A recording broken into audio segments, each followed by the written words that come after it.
Olá pessoal, vamos agora para mais um vídeo relacionado, a este nosso projeto Modo de Debug.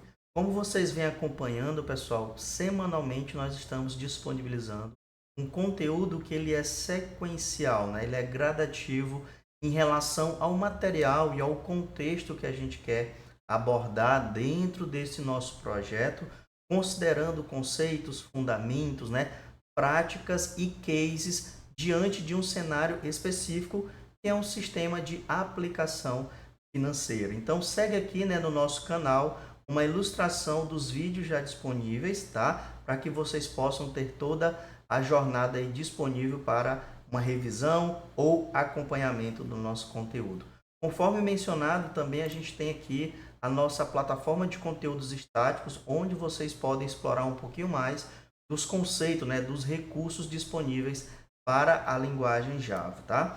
Então, como foi mencionado, nós estamos com o desafio de evoluir o nosso diagrama com base num contexto, num propósito de um sistema de aplicação e rentabilidade financeira denominado pé de meia, Então, aqui a gente fez um aperfeiçoamento, um refinamento diante da nossa modelagem, diante do nosso domínio de negócio, que é extremamente crucial para qualquer jornada de desenvolvimento. Então, o que aqui eu vou mostrar para vocês, pessoal, é todo o esboço que a gente já vem elaborando, que a gente já vem amadurecendo diante daquela proposta.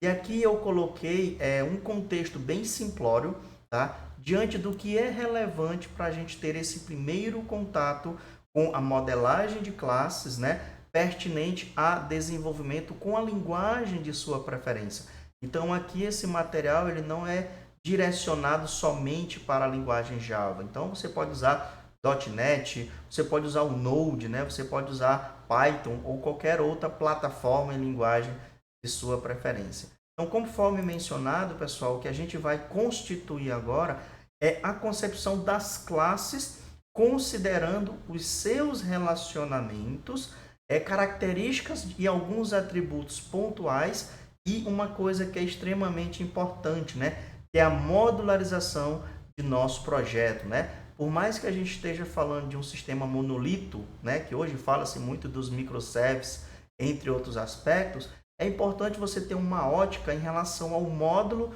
ou contexto da sua aplicação. Então aqui a gente trouxe aquele todo material, aquela toda a jornada para uma concepção modularizada. Então aqui você pode ver que temos sim as nossas classes principal de cada um dos módulos, veja só, e aqui a gente tem as suas devidas associações, que são as dependências de outras classes. Então, falando do nosso módulo de cadastro, nós temos aqui a nossa classe cadastro, que poderia ter outras informações, mas aqui a gente trouxe só um contexto bem abreviado. Futuramente a gente vai trazer outras características mediante a evolução desse projeto, tá? Mas como foi mencionado, o nosso cadastro é composto por atributos simples e relação com outras classes. Classes essas que podem caracterizar associações ou composições com ênfase nos conceitos, do UML. Então, só para a gente fazer uma retrospectiva básica aqui, o que a gente pode constatar é que o nosso cadastro ele tem associação com sexo, estado civil e outras relações. Muitas das vezes essa associação ela não precisa ser explícita a sua dependência, mas em outras é importante a gente trazer esse destaque. Como, por exemplo, nós estamos mencionando que o nosso cadastro vai ter um endereço, e esse endereço será uma composição do nosso cadastro, porque não há endereço sem um cadastro. Não vamos confundir endereço com código de endereçamento postal, que são os registros de CEP, diante aí de uma normalização brasileira, tá? Então, outro ponto também é que o nosso cadastro ele possui uma composição com telefones. Veja só, E aqui eu estou mencionando que o meu cadastro precisa obrigatoriamente de um telefone ou até 3 telefones, tá? Então aqui são sinalizadores de multiplicidade. Assim também a gente poderia ter feito no endereço. Eu posso dizer que a pessoa tem obrigatoriamente um endereço, ou eu posso dizer que a pessoa tem obrigatoriamente mais de um endereço e assim por diante. Então, Tudo depende do seu contexto de negócio, tá bom? Aqui também a gente está mencionando que os telefones vai ter um tipo, a gente está dizendo que é tipo celular e WhatsApp, para enriquecer aqui o nosso modelo nesse primeiro momento, tá? E aí surge mais um outro apontamento aqui, pessoal.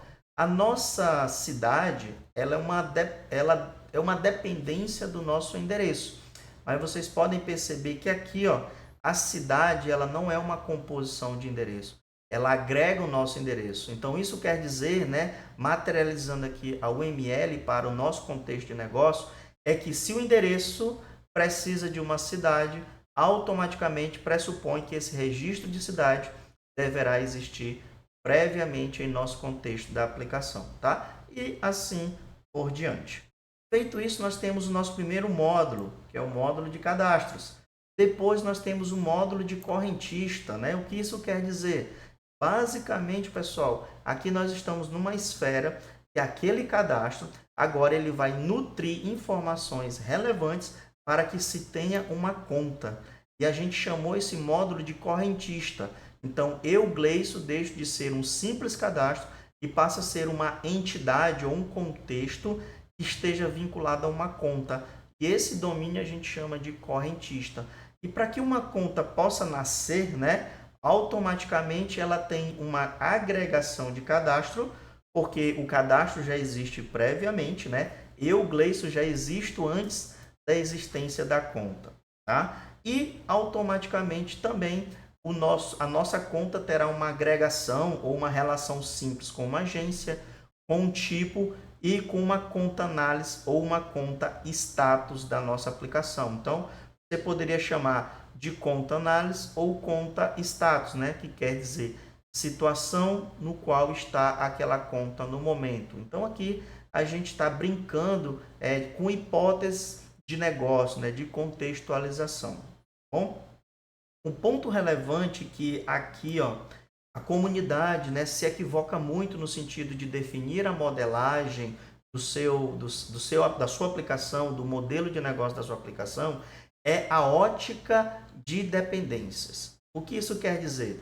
Se você for falar numa concepção de interpretação, o nosso cadastro teria uma relação com a conta, ou o nosso cadastro teria uma relação com contas.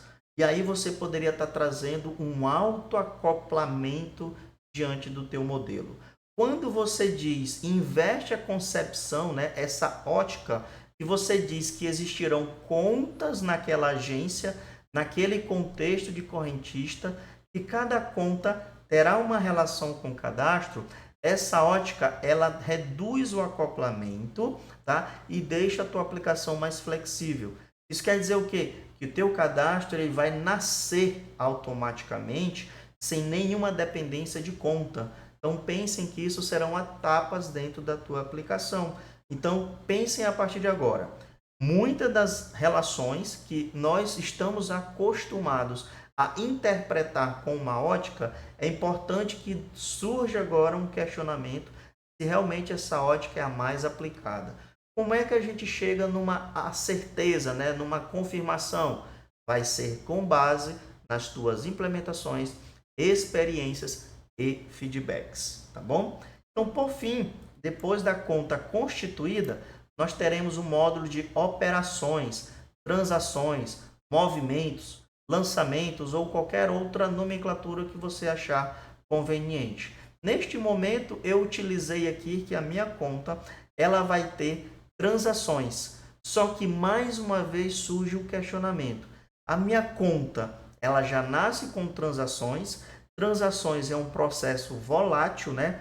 Pode acontecer 100, 1 milhão, 100 mil e N transações em uma conta. É interessante que essa relação seja de conta para transação ou cada transação que nascer, né, que surgir, terá uma dependência à conta. Então, muito cuidado, pessoal, nestas interpretações. Ah, mas como é que eu vou saber, vejam só, as transações desta conta quando eu carregar o meu histórico de transação? Eu que sou um correntista.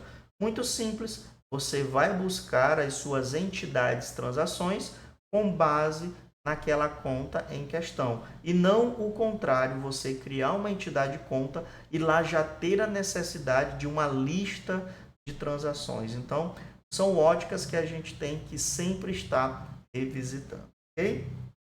Feito isso, a gente determinou aqui, pessoal, as nossas transações, onde transação vai ter data. E aqui eu consegui trazer para vocês uma convenção que nós podemos abstrair ainda mais a interpretação do nosso modelo. Então, ao invés de eu colocar simplesmente a data e hora da transação, né, que aconteceu aquela transação, eu criei um elemento chamado transação data, que ele pode armazenar a data e a hora para uma finalidade, ele pode armazenar o dia para outra finalidade, ele pode armazenar o mês, o ano e competência daquela transação. Por que que isso é interessante dentro da nossa aplicação? Porque muitas das vezes nós realizaremos consultas de formas agrupadoras. Então eu quero saber todas as transações que aconteceram no mês de janeiro de 2024, por exemplo.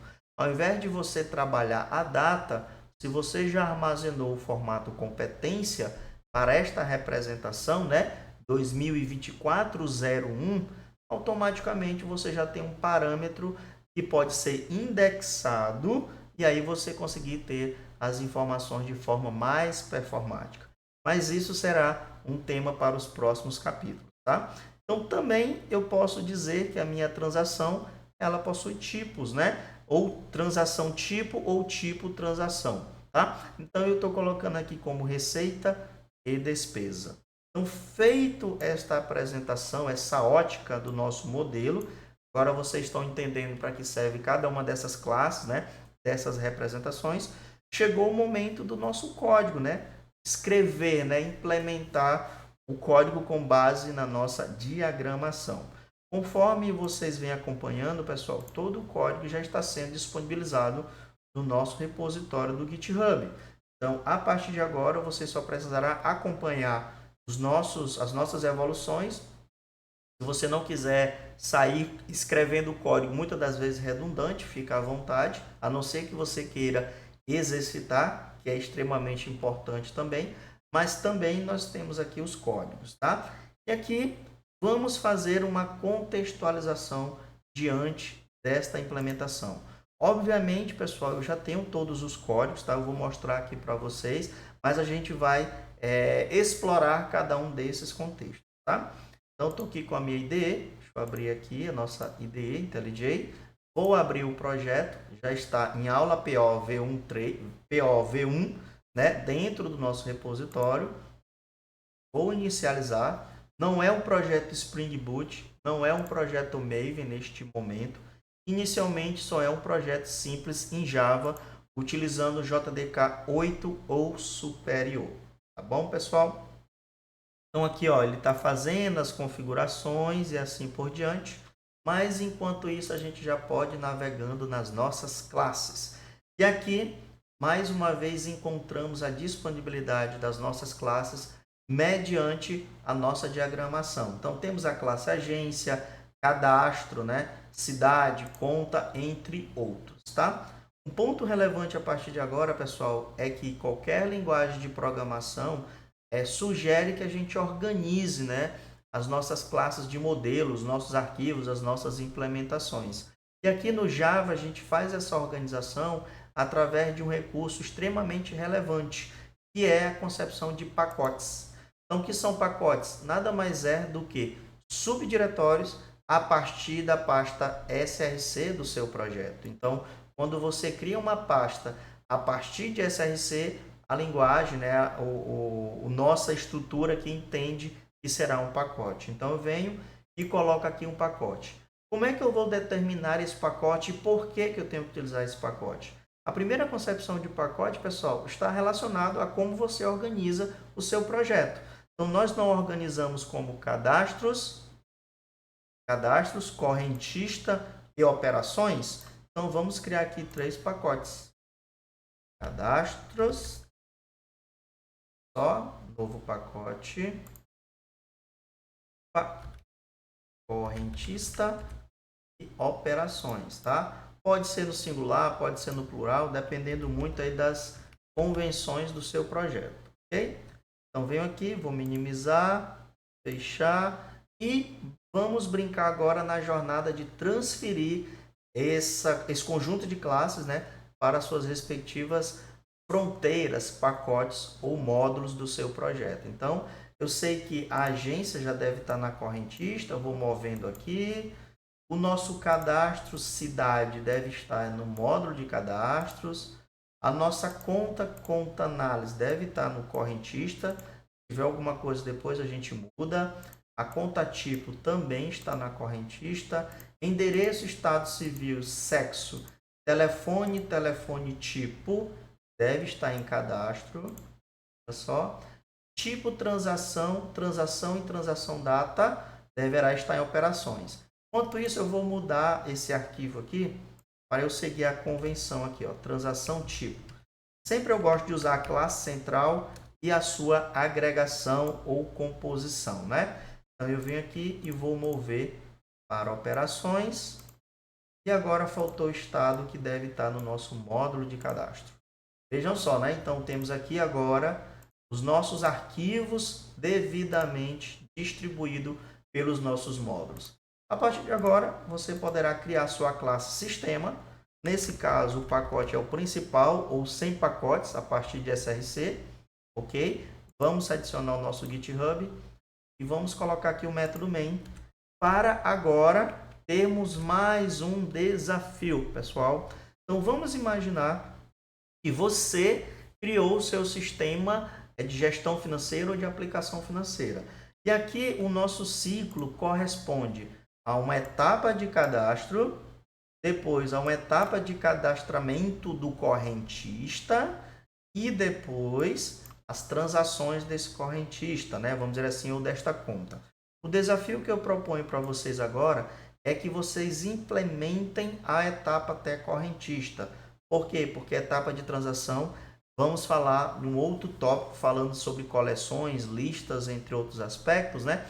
Mas até a etapa de correntista, eu gostaria, né, sugiro que vocês fizessem aqui uma interpretação de como seria um algoritmo na própria classe main mesmo, sem problema, para a representação de uma conta, né, um cadastro com o seu respectivo correntista, tá? Neste primeiro momento eu vou dizer que eu já terei o meu cadastro, Gleison,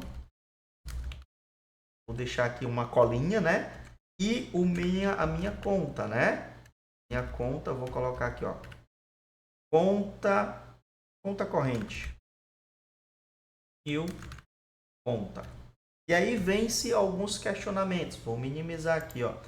Como é que eu vinculo que o Gleison tem um endereço, o Gleison tem um telefone, o endereço tem uma cidade, a cidade vai ter um estado. Então, como é que vocês acham que fariam essa implementação? E depois, como é que vocês associariam esta conta à agência, né, ao tipo de conta e quem é o cadastro que é detentor desta conta? Então, a partir de agora, vocês irão exercitar um aspecto que a gente chama, que é imprescindível, né, dentro de qualquer aplicação, que são as definições de atributos. Isso quer dizer, a nossa classe Gleison, ela tem características através do seu cadastro, né? Então, a gente sabe que todo cadastro, ele possui nome, a data de nascimento e um CPF. Então, como é que eu vou representar isso dentro do nosso projeto? Vamos confirmar. Vou abrir a classe cadastro e vou ver que a classe cadastro já tem um nome, data de nascimento, que é do tipo date, e o tipo string. Nesse primeiro momento, eu ilustrei como date, mas vocês sabem que é mais recomendado da local date. E agora, vamos fazer um teste. Como é que eu vou dizer que nesse cadastro, o nome dessa pessoa será Gleison Sampaio? Então, eu venho e digo aqui, ó, Gleison, ponto, nome, e aí vem-se o questionamento. Cadê o atributo nome? Né? Nós temos aqui alguns métodos muito pertinentes, né? Peculiares ao contexto, mas cadê o atributo nome? O que vocês têm que avaliar agora, pessoal, é que a linguagem Java, ela possui, né, uma convenção chamada Java Beans, certo? E o que isso quer dizer? que todos os atributos de uma classe de modelo, que é essa que a gente está implementando, ela tem os seus atributos a partir de agora privados. Quer dizer o quê? Ninguém acessa automaticamente esses atributos. Mas como é que eu vou acessar um atributo nome para dizer que este cadastro Gleison, o nome é Gleison Sampaio? Muito simples. Vem no arquivo e vai perceber que existirão alguns métodos públicos. E aí, que métodos são esses? Vamos apagar e eu vou ilustrar para vocês. Mas todo o código já está prontinho para vocês darem continuidade, tá bom? Então, quando eu digo que o meu cadastro precisa de nome, data de nascimento e CPF, mas está privado, seguindo a convenção Java Beans, a gente precisa dizer que teremos os métodos getters and setters. Isso quer dizer setters, métodos que definem, getters, métodos que obtêm os valores. Então, vamos ver se faz sentido a criação desses métodos. Então, eu selecionei, dei OK. A partir de agora, eu posso dizer que cadastro do Gleison, então aqui, ó, Gleison.setNome é igual a Gleison Sampaio, certo? E se eu quiser saber o nome do Gleison Sampaio do meu sistema para imprimir, para exibir na tela, para mandar um e-mail, como é que eu obteria este valor, né, através desse objeto? Muito simples. Você pode chamar o método Gleison.getNome. Então, a partir de agora, esta variável, né, nome, ela vai ser chamada através do método getNome e o valor que você atribuiu vai ser obtido na sua execução. Obviamente, pessoal, que o método set a gente não utiliza literalmente, né? O set é a iteração que você dispõe de uma interface gráfica para o seu usuário. Então, aqui nós estamos na telinha de cadastro do cliente e aí a pessoa está digitando as informações. Então, aqui é como se ela estivesse realizando um set dentro da nossa aplicação. Mas agora eu quero imprimir, né? Vamos voltar aqui, porque senão ia dar problema. Eu quero imprimir o que está naquele atributo nome do objeto Gleison. Então, vamos ver aqui, executar. E vejam só, obtivemos Gleison Sampaio. Lembrando, pessoal, que este valor está associado ao objeto que nós estamos mencionando. Então, a partir de agora, precisamos entender que grande parte das nossas implementações terá a concepção da existência de um objeto. Esse objeto terá características para que a gente as defina ou para que a gente obtenha os valores atribuídos anteriormente. Então, fica como desafio, pessoal, vocês simularem a criação dos objetos, né, com base no nosso diagrama. Nos vemos nos próximos vídeos e trazendo também a solução. Abraços, pessoal!